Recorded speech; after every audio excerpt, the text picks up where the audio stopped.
네, 요즘 코로나 환자가 다시 또 늘고 있고 독감 환자도 늘고 있다고 하고 거기에 이제 미세먼지도 조금 겨울철인데 오고 있어서 저도 기관지가 썩 좋은 편은 아닌데 중간에 또 기침할까봐 기침이 자주 나옵니다. 그러니까 혹시 기침 한번 받아주세요, 두 분이. 네. 자, 오늘 일발장전은 11월 11일 11시 11분 초코과자 날을 얘기하는 건 아닙니다. 저게 어떤 의미냐면 지난주 금요일 날 테슬라의 일론 머스크가 트위터를 통해서 태평양 표준시 11월 12일 오후 11시 11분에 FSD V11 롤드 아웃 이렇게 표현되어 있습니다.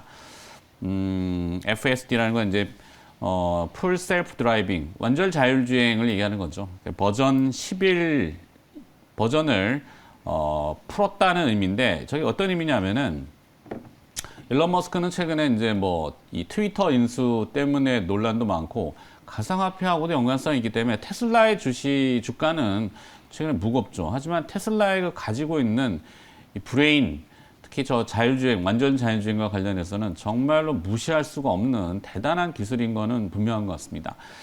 그러니까 과거에 이제 FSD 스택 그러니까 베타 같은 경우는 차량이 시내 주행할 때는 FSD 베타 스택을 쓰고 고속도로에 들어가면 오토파일럿이라는 스택과 NOA, 내비게이션 온 오토파일럿, 뭐 용어는 여기도 되게 어렵게 쓰더라고요. 이런 기능을 쓰고 그다음에 스마트 서먼 스택 이게 이제 자동차를 부르면 자동차가 내 주변으로 오는 거죠.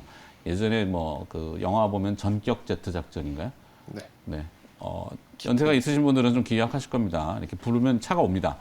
네, 그런 기능들이 지금 그 테슬라에는 내장되어 있는데 여기에 다 이제 가격이 책정이 나눠져 있고 풀 버전 같은 경우는 상당히 고가고 근데 이게 구획별로 나눠져 있는 거죠. 시내 주행은 시내 주행 따로, 고속도로 들어가면 고속도로 따로 했던 스택이라는 그 플랫폼이 이번에 FSD V11을 통해서 통합 버전으로 나온 거다.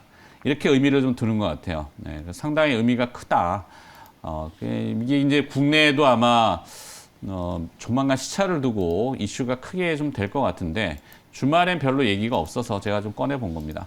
저도 내용을 들어가면은 조금 어려워서 그런데 두 분이 좀 보급적으로 설명을 좀 해주시면 좋겠고 이게 이제 와이드 릴리즈가 임박했다라고 했네요. 와이드 릴리즈라는 거는 이제 결국 글자 그대로 배포 완전히 다 뿌린다는 얘기가 되겠죠. 뭐.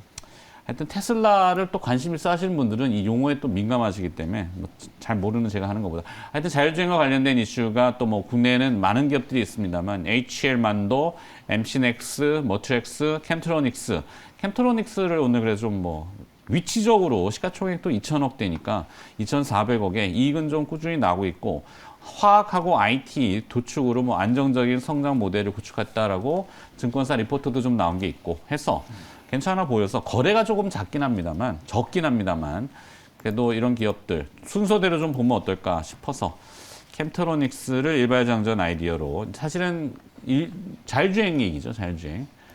자, 김명민 매니저도 네. 잘 아시니까. 네. 사실 이제 캠트로닉스 얘기 말씀드리기 전에 시장 전략을 보면 지난주에 주식 시장이 뭐 미국 증시, 우리 시장 포함해서 글로벌 증시가 상당히 좀 강하게 반등했잖아요. 네. 근데 실제로 중소형주들이 눈에 띄게 올라간다는 느낌을 받지는 못하고 있어요.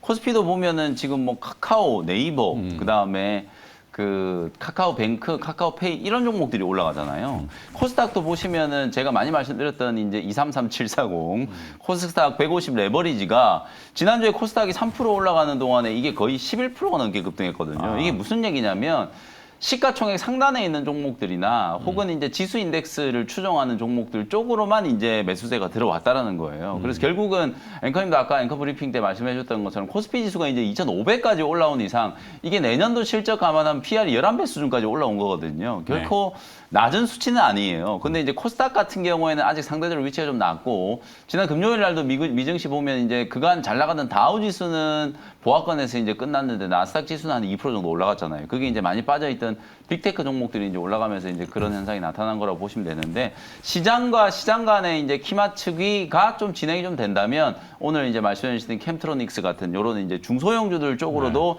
매기가 들어오는지를 확인해야 되는 게 저는 이번 주 타이밍이다라는 생각이 좀 들고. 사실 저희가 따로 한번 하려고 했는데 코스닥의 그 말씀하신 중소형주 네. 개인 투자자들의 비중이 높죠. 금투세입니다. 금투세, 금융투자소득세 거대 여당의 금융투자소득세 강행에 속수무책인 여당, 예산전쟁 맞물려 격돌 예상. 뭐 하는 거야 이게 뭐 하는 거야. 네. 시장을 죽이겠다고 하니 뭐 저는 할 말이 많지만 하여튼 금융투자소득세는 악법이다 라고 결론 짓고 싶습니다. 네. 그것 때문에 개별 주식들이 움직이지 못하잖아요. 그렇죠. 코스닥 뭐 아까 말씀하신 인덱스만 반짝했다가 또 저는 개별 기업들 사실 모르겠어요 저도. 네. 미안합니다. 너무 흥분했군요 또. 네. 아니 뭐 충분히 흥분할 수 있는 사안이고 그리고 실제 지금 시장에 올라오는 걸 개인 투자자분들이 체감적으로 많이 느끼지 못하고 있거든요. 물론 이제 많이 물려있던 인터넷 관련된 종목들이나 카카오 그룹주들이 이제 살아나서 다행이긴 합니다만 말씀드렸던 것처럼 중소형주 쪽으로 이런 수급이 좀 확산되기 위해서는 아직까지 조금 시간이 좀 필요할 것 같아. 그래서 이번 주가 저는 이제 조금 분수령이 될 거라고 보고 본격적인 이제 실적 발표가 이제 마무리되는 시점이 됐기 때문에 실적 발표 이후에 이제 중소형주들에 대한 어떤 매수세 확산을 좀 기대해 볼 수 있다. 그리고 지금 이번 주는 아무래도 이제 애플카와 자율주행 이런 것들이 주목을 좀 받을 것 같아요, 분명히. 네. 그래서 관련된 종목들을 미리 좀 준비한다라는 차원에서 캠트로닉스 한번 보시면 좋을 것 같고 잘 설명해 주셨다시피 캠트로닉스는 뭐 국내 IT 화학 소재 기업이었는데 요즘에는 이제 자율주행 관련된 종목으로도 많이 좀 알려져 있는 회사죠. 2015년에 국내 최초로 이제 웨이브 기반의 이제 V2X OBU를 출시를 하면서 최초의 이제 타이틀을 좀 가지고 있는 회사고 2020년도에는 비욘드 아이라고 하는 ADAS 자율주행 솔루션을 갖고 있는 기업을 또 인수를 하게 되면서 본격적인 이제 자율주행 시장에 뛰어들었다라고 보시면 되고 그다음에 CITS라고 해가지고 차세대 이제 지능형 교통 관제 시스템이라고 이제 표현을 할 수 있을 것 같은데 우리나라에서는 가장 좀 선두권에 있는 기업이에요. 세종시라든지 판교, 제주 그리고 이제 서울시 주요 권역들을 정부 이제 국채 과제를 좀 수행을 하면서 CITS 보급 그리고 요게 이제 V2X하고 맞물리는 거거든요. 여러분들이 이제 자율주행이라고 하면 자동차가 일단은 전방, 후방, 측방을 인지를 해야 되잖아요. 그러니까 네. 카메라도 많이 들어가야 되고 레이더, 뭐 라이다 이런 센서들이 많이 들어가야 되잖아요. 근데 그것뿐만 아니라 자동차와 자동차 간에 이제 통신이 가능해져야 된다는 거거든요. 그게 이제 한마디로 얘기하면 V2X인데 왜냐면 이제 만약에 도로에 뭐 결빙이 생겼다라거나 폭설이 생겼다라거나 이게 자동차가 감지하는 거 외에 뭔가 이제 외부 변수가 생겼을 때 이게 뭐 관제 시스템을 통해서 자동차와 자동차 사이에 통신이 이제 주고받아져야 이게 말 그대로 완전 자율주행이 이제 구현이 된다라고 보시면 되거든요. 그 CITS를 보급할 때 가장 좀 중요한 게 V2X 기술인데 우리나라에서는 캠트로닉스가 가장 좀 앞서 있는 회사로 볼 수 있고 더불어서 이제 애플카와 관련돼서 지난주 금요일 날 LG 이노텍이 또 강하게 좀 반등이 좀 들어왔잖아요. 네. LG 이노텍이라든지 LG 전자, LG 디스플레이 이런 종목들이 애플카 관련 이슈로 부각될 수 있고 자율주행 관련된 종목을 보면 뭐 인포뱅크, 텔레칩스, 칩셋 미디어, 넥스칩 이런 종목들까지도 강조를 조금 해드릴 수 있을 것 같아요. 저는 뭐 탑픽 종목을 꼽으면 뭐 당연한 뭐 캠트로닉스 말씀드리고 싶고 근데 캠트로닉스가 주가가 너무 좀 누워 있거든요. 네. 아직도 이 종목은 그냥 핸드셋 기업으로 시장에서 많이 좀 인식을 하고 있기 때문에 스마트폰 쪽으로. 맞습니다. 주가가 좀 많이 좀 들어 누워 있는데 탑픽은 뭐 캠트로닉스 하나만 더 좀 추가를 한다면 대형주긴 하지만 LG전자 지난주에도 한번 말씀드렸기 때문에 LG전자는 충분히 좀 여러분들이 대형주 느낌이 아닌 조금 더 가벼운 종목으로도 한번 볼 수 있을 만한 종목이라는 생각이 좀 들어서 LG전자 추가를 좀 해드리도록 하겠습니다. 네. 단 좋은 종목이라도 5천만 원 이상 버시면 세금 모신다는 거. 네. 그렇죠. 세금은 내야죠. 그죠? 그러면 손실 보면은 그 공제해 주나요? 저한테 묻지 마세요. 네. 네.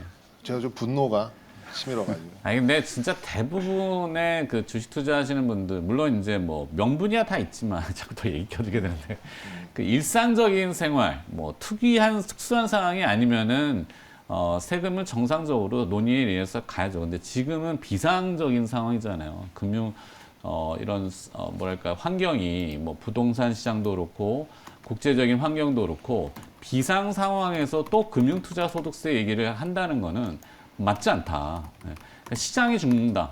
코스닥이 암만 좋은 뭐 자율주행과 관련된 이런 이슈들을 내놔도 전혀 반응이 없을 수 있기 때문에 제발 좀 뭐 위험한 발언을 좀 드리자면 선거가 없어서 그래요. 선거가 없어서 그래요. 네, 자포가 아닙니까? 자포 이건.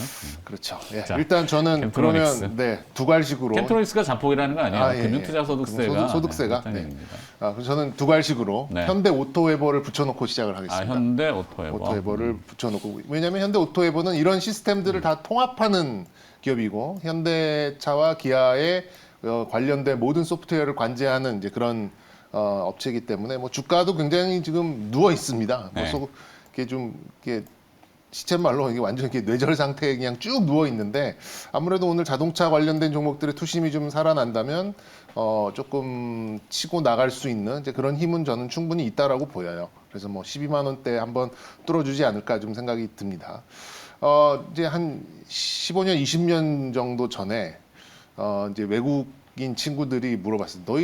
너희 대한민국은 왜 포뮬러 원 인기가 없냐? 카레이싱의 인기가 없냐? 이렇게. 근데 저도 좀 고민을 좀 해봤더니 전 국민이 카레이서 같이 운전을 하잖아요. 우리나라는 네, 아주 재빠르게 그냥 그 뭐 조금의 틈도 보이지 않고 그냥 확 치고 빨리빨리 나가고. 문화 때문에 그렇죠. 그래서 그러니까 우리나라 같은 이제 이런 그 상황에서는 완전 자율주행이 굉장히 어렵다고 합니다. 네. 그거를 변수가 많기 때문에. 그렇죠. 돌발 그런 변수. 것들을 그냥 이제 미국처럼 뭐 땅땡이 넓고 이런 나라는 그냥 그 오토파일럿 이런 게 잘 될 수밖에 없는 거예요. 그래서 이거를 전부 다 이렇게 좀 이렇게 붙여서 이제 기술화하기는 좀 어려운데 우리나라도 이제 테슬라 보시는 분들 가끔 이제 영상 올라온 거 보면은 이제 뭐 출퇴근길 막힌 길이라든가 아니면은 뻥 뚫려 있는 이제 그런 좀 낮에 운전하는 이제 뭐 이렇게 고속도로 이런 데서는 좀 사용하는 게 좀 나오잖아요. 그래서 이런 기술이 조금 진화는 하고 있는데 이게 완전 적용이 되는 거는 정말 언제 될지 모른다. 그러니까 소위 말하는 완전 자율주행은 화성에 가는 것보다 어렵다라는 말이 저는 틀린 말은 아닌 것 같아요. 그래도 어쨌든 상당히 많은 사람들이 이용을 하고 있고 많은 사람들이 이제 부분적으로나 자율주행을 이용하고 있는 건 맞다. 근데 완전 자율주행으로 가는 거는 화성에 사람이 먼저 가는 게 빠를 수도 있다라는 생각을 저도 가지고는 있습니다. 근데 그 테슬라 운전자분들 지인들 얘기 들어보면은 상당히 만족도를 높아야 하시더라고요. 네. 그러면서 손을 놓고 페달, 엑셀이나 뭐 이런 쪽에 다 발을 띄고 그러고 있다가 이제 저 같은 사람이 껴들면 그걸 바로 푼다 그러더라고요. 네. 네. 어쩔 수 없어요, 한국 사람. 죄송합니다. 아니요. 일단 자동차 종목들 전반의 투심이 좀 개선이 돼야 되는데 가능성이 있잖아요, 오늘. 예. 그렇죠. IRA 관련이 있고 일단 좀 밸류 트랩에 빠졌잖아요. 실적이 잘 나오지만 2025년 이후에 실적 추정이 어렵기 때문에 그냥 저평가 상태로 누워 있는 거예요, 자동차 종목들이. 그렇다 보니까 지금 밸류 트랩에 좀 빠져 있는 데에서 좀 빠져나올 수 있는, 물론 뭐 바이든 대통령 뭐 전제 군주는 아니잖아요. 그러니까 이제 논의가 필요하다라는 얘기는 앞으로 얼만큼 시간이 걸리고 그리고 이제 상하원에서 어떻게 될지는 모르겠다라는 얘기가 좀 이렇게 삭제되어 있는 부분이니까 그냥 희망적 투자 심리 개선에서 한번 우리가 베팅해 볼 수 있는 부분이라고 생각이 들어서 저는 이제 두갈식으로 현대 오토에버 이렇게 좀 말씀을 드리고 싶습니다. 그렇습니다. 자, 너무 하나의 주제로 길게 얘기해가지고 개장 전에 다양한 것들을 원하시는 투자자분들, 시청하시는 분들의 니즈가 있으실 텐데 저희가 조금 고민을 해서 개편 때는 이게 다양하게 좀 얘기를 바꿔볼까 해요.